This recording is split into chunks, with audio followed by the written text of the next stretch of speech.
한 번씩 머리가 심하게 빠진다고 찾아오시는 분들이 있어요. 그런 분들 문진을 하고 여러 가지 상담을 하다 보면 염색을 좀 자주 하시는 분이에요. 딱 보면 두피가 시뻘겋고요. 두피가 굉장히 안 좋아져 있어요. 당연히 머리가 많이 빠지죠. 이런 게 거의 제가 느끼는 가장 심한 경우? 그래서 내가 두피가 안 좋고 고민이 되지만 염색을 해야겠어요. 그런 분들은 올바른 방법을 빨리 실천하는 게 중요합니다. 저는 어떤 걸 중점적으로 보냐면 첫 번째는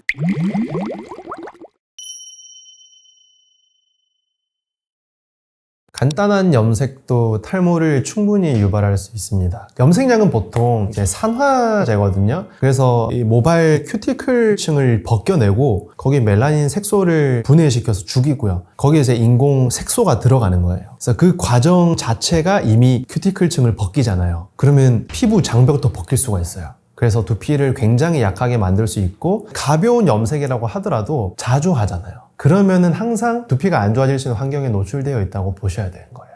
기본적으로 염색은 모발의 큐티클층을 벗겨내는 거기 때문에 자주 하시면 당연히 머리가 많이 상할 수 있고요. 말씀드렸듯이 두피도 많이 상하게 할 수 있기 때문에 여러모로 안 좋아요. 예를 들어서 우리가 농사를 잘 지으려면은 밭이 비옥해야 되잖아요. 일단 밭이 푸석해지고 모발도 푸석해지고, 그래서 밭이 망가지면 작물도 시들듯이 염색약은 밭만 망가뜨리는 것뿐만 아니라 이 작물에도 직접적인 영향을 다 끼치기 때문에 염색을 자주 하고 안 좋은 습관을 갖고 계시는 분들은 머릿결이 안 좋을 수밖에 없어요. 제가 염색에 있어서 가장 조심해야 될 분들이라고 말씀을 드리면은 두피염이 있는 분들, 두피가 예민한 분들, 피부층이 얇은 분들은 염색을 진짜 조심하셔야 돼요. 그 염색약이 기본적으로 두피를 좀 벗겨내는 역할이 있기 때문에 이미 두피염이 있고 예민한 분들은 피부 장벽이 허물어져 있거나 약하단 말이죠. 근데 거기다가 또 염색을 해요. 그러면 불난집에 부채질 한다고 해야 되나? 기름을 들이붓는 격이 되니까 이런 분들은 반드시 두피가 어느 정도 회복이 되고 하시는 걸 저는 추천을 드리고요. 그 다음에 두피가 예민하고 얇은 분들도 이 염색약 하나하나의 자극을 받기가 되게 쉽기 때문에 이런 분들도 조심하셔야 돼요. 그래서 저 같은 경우는 염색은 잘 안 해요. 물론 지금 이제 새치가 하나씩 나고 있긴 한데 나중엔 하게 되겠죠? 어쨌든 지금은 염색을 잘 안 하고 있고 파마는 한 번씩 해요. 근데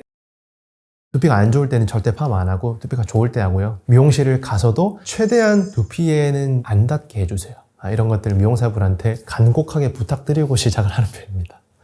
염색이 잘못된다는 거는 아마 두피를 악화시키는 그런 잘못된 염색 습관을 가지고 있는 분들이겠죠. 염색을 하는 거는 좋은데 너무 자주 하거나 너무 강한 걸 쓰거나 또 안 좋은 습관 같은 거를 가지고 있으신 분들은 두피가 항상 안 좋고요. 두피가 안 좋아지고 이런 스트레스에 노출이 되다 보면 탈모가 생깁니다. 그래서 가장 안 좋은 결과라고 하면 당연 탈모죠. 엄청 자주 있는 건 아닌데요. 한 번씩 머리가 심하게 빠진다고 찾아오시는 분들이 있어요. 그런 분들 문진을 하고 여러 가지 상담을 하다 보면 염색을 좀 자주 하시는 분이에요. 그래서 딱 보면 두피가 시뻘겋고요. 두피가 굉장히 안 좋아져 있어요. 푸석하고 당연히 머리가 많이 빠지죠. 이런 게 거의 제가 느끼는 가장 심한 경우?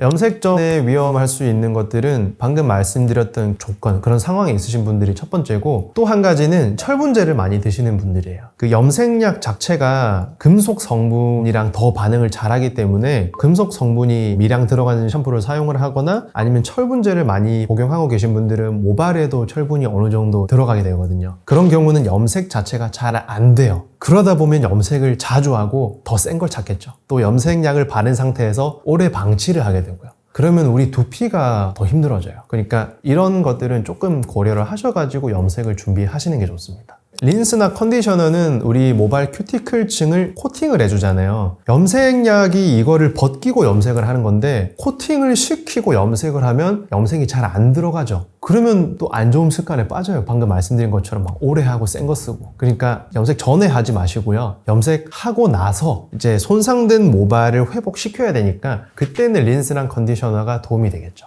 미용실에 가시는 분들은 전문가분들이 계시니까 아마 신경을 잘 써주실 테지만 저 같은 경우는 할인을 엄청 많이 하는 그런 미용실 염색은 피하라고 말씀을 드리고 싶어요. 제가 20대 초반에 염색은 아니지만 파마를 엄청 싸게 해준다는 이벤트를 보고 미용실을 들어갔는데 그냥 약을 두피에다가 들이붓더라고요. 그러니까 섬세함이 떨어져요. 그런 경우는 조금 조심하셔야 되고, 일단 기본적으로 염색 전에 말씀을 미용사분한테 드리고 하시는 게 좋아요. 제가 두피가 예민하고 하니까 최대한 신경 써서 해주세요, 부탁드립니다. 그거 한 가지고요. 그리고 셀프 염색 같은 경우는 내가 전문 지식이 없는 상태에서 시작을 하잖아요. 보통 이 염색약을 바르고 30분 이내에 충분히 다 물이 들기 때문에 염색약을 오래 방치하지 않는 거. 그 다음에 물론 뿌리 염색도 중요하지만 최대한 두피에는 안 닿게 하시는 거. 이거 굉장히 중요합니다. 그리고 세 번째는 두피가 좋은 상태에서 하시는 거. 내가 내 두피를 알기는 저도 어려워요. 근데 저는 어떤 걸 중점적으로 보냐면, 첫 번째는 가려움이나 자극감을 느끼지 않는 상태여야 돼요.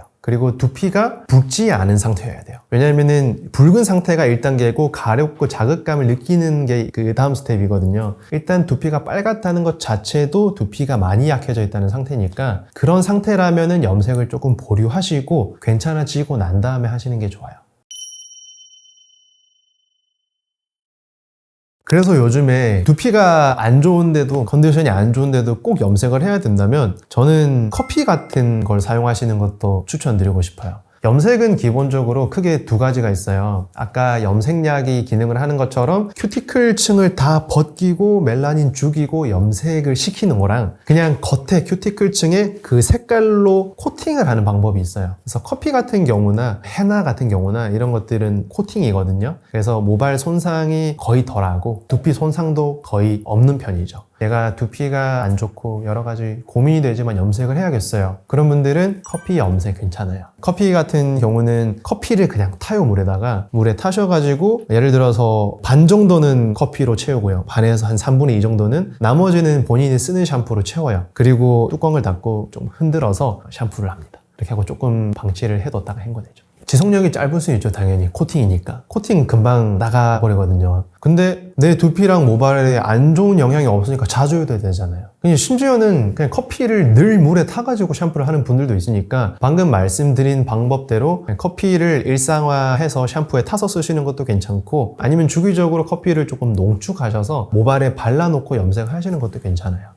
스케일링 같은 경우는 이제 두피샵에서도 많이 하고 탈모 전문 병원 이런 데서도 많이 하는데 비싸죠. 그래서 뭐 여러 가지 요즘 제품들이 많이 나와 있어요. 민간요법 방법들도 많고, 대표적으로 많이 유튜브에도 돌아다니는 게 뭐 호호바 오일도 있고 티트리 오일 이용해가지고 두피에 골고루 뿌리고 면포, 거즈 같은 걸로 조금씩 긁어내더라고요. 그런 것도 괜찮은 방법일 수 있긴 하죠. 왜냐하면 이런 오일들이 우리 두피 환경이랑 되게 친화적이니까, 그리고 우리 피지랑 되게 비슷하거든요. 기질이. 그래서 효과적이고 잘 벗겨낼 수 있긴 하지만 저는 개인적으로 스케일링을 그렇게 추천드리는 편은 아니에요. 왜냐면 화학적이든 물리적이든 이 스케일링하는 행위 자체가 두피에 자극이 되는 경우가 많기 때문에 두피염이 심한 분들은 조금은 지양하시는 게 좋고요. 두피가 괜찮다, 나는 염색을 했기 때문에 남은 염색량을 조금 벗겨내고 싶다, 이런 분들에 한해서는 티트리 오일이나 호호바 오일 이런 거를 소량씩 두피에 골고루 뿌리고, 면포 같은 걸로 절대 긁지 마시고요. 샴푸 가볍게 하시는 것처럼 살살살살 문지르시고 한 5분에서 한 10분 있다가 그냥 헹궈내시는 거예요. 염색을 하고 나서는 우리 두피가 많이 화가 나 있어요. 그래서 두피 진정이 굉장히 중요합니다. 티트리 오일이 또 진정 효과도 있고요. 또 알로에 같은 경우도 진정 효과가 있기 때문에 두피 팩을 한다거나 오일을 어느 정도 뿌려서 마사지를 가볍게 하는 것도 도움이 될 수 있긴 한데, 더 중요한 거는 이 화난 두피를 더 화나지 않게 만드는 게 훨씬 더 중요해요. 예를 들어서 염색을 했는데 두피가 지금 화나 있어. 과음을 하면 두피가 더 안 좋아지겠죠. 그리고 새로운 샴푸는 그동안에는 조금 자제하시는 게 좋겠죠. 나랑 또 안 맞을 수 있으니까. 그런 것도 있고, 두피에 손 안 대는 건 너무 당연하고, 너무 머리 자주 감는 것도 당분간은 조금 자제하시는 게 좋고, 그래서 이런 면에서 우리가 화나 있는 사람 달랠 때도 화나 있으면 조심하잖아요. 두피도 똑같아요. 화나 있는 상태니까 최대한 진정하게 만들고 더 화나지 않는 게 맞는 게 제일 중요하다고 말씀드리고 싶어요. 두피가 보내는 신호는 첫 번째는 붉어지는 거예요. 거기서 더 심해지면은 조금씩 건조하고 가려워지기 시작해요. 자극감이 있는 거죠. 거기서 더 진행되면 따갑기 시작해요. 따갑고 아프고, 거기서 더 진행이 되면 이제 아예 돌이킬 수 없는 화상 수준으로 가는 건데, 사실 뭐 4단계까지 가는 경우는 드물고, 첫 번째, 두 번째, 세 번째 스텝에서 빨리 파악하고 잘 대처를 하시면 괜찮아지니까 올바른 방법을 빨리 실천하는 게 중요합니다. 제가 제일 중요하게 생각하는 거는 잠이에요. 너무 당연하죠. 네, 잠이 생각보다 중요하고, 두 번째는 정신적인 건강, 그 다음에 위장 건강. 이거 진짜 중요해요. 우리 몸의 상황을 나타내는 게 우리 피부랑 두피거든요. 그래서 잠이랑 위 건강, 정신 건강이 우리 전체적인 건강에 굉장히 중요하잖아요. 그래서 이런 것들 기본적인 거에 집중을 하셔서 좀 개선을 시키려고 해보시고, 그래서 저는 항상 긍정적인 마음을 가지고 살고 있고, 어떤 안 좋은 일이 생겼어요. 그럼 나한테 왜 이런 안 좋은 일이 생기지? 라고 생각하기보다는 더 안 좋지 않아서 다행이다. 그렇게 그런 긍정적인 생각을 하려고 항상 하면서 살고 있습니다. 제일 첫 번째는 혈관이 가늘어지는 거예요. 나이가 들다 보면 우리가 수도도 시간이 지나면 돌이 끼기도 하고 이끼가 끼기도 하고 여러 가지 오염이 될 수 있잖아요. 그러면은 수도관이 좁아지죠. 우리 혈관도 똑같아요. 나이가 들수록 여러 가지 기름들이 끼면서 좁아지고 혈압이 올라가고 고지혈증이 생기고 이렇게 진행이 될 수 있는데, 나이가 드신 분들은 혈관의 탄력성이 줄어들면서요 좁아져요. 좁아지다 보면 우리 두피, 피부 끝까지 가는 혈관이 굉장히 좁아지기 때문에 영양분, 산소 이런 것들이 잘 전달이 안 돼요. 그래서 자연히 가늘어지고 약해지게 되는 거예요. 그리고 나이가 있으신 분들은 영양 흡수 자체도 조금 떨어져요. 위장 기능이 좀 떨어지다 보니까. 그래서 영양 섭취하시는 거, 영양제 같은 것들 조금 더 신경 써서 챙겨 드시라고 말씀을 드리고, 그 다음에 혈관을 넓힐 수 있는 이런 약국에 파는 미녹시딜, 굉장히 가성비 좋은 약이니까 이런 것들도 도움이 많이 되실 거예요. 저도 이제 염색을 해야 된다고 보고 있는데, 염색은 우리 일상이 될 거라고 생각을 해요. 이제 올바른 방법으로 두피랑 모발의 손상을 최소화하는 방법을, 루틴을 잘 가져가야 돼요. 우리가 염색도 이제 일상이 될 거니까 루틴이 굉장히 중요하죠. 이 루틴이 망가져 있으면 잘못된 염색법으로 우리 두피랑 모발 건강도 해칠 수 있단 말이에요. 그래서 오늘 알려드린 이런 방법들을 잘 참고하셔가지고 올바르고 건강하게 내 두피랑 모발을 유지할 수 있는 좋은 염색 습관을 기르시고요. 평소에 두피를 안 좋게 만들 수 있는 그런 생활 습관들이 있다면 어떤 게 있지? 좀 파악을 하셔가지고 좀 교정하시면서 염색하시면은 모발도 생각하고 염색도 잘 하시는 일상을 맞이하실 수 있지 않을까 생각합니다.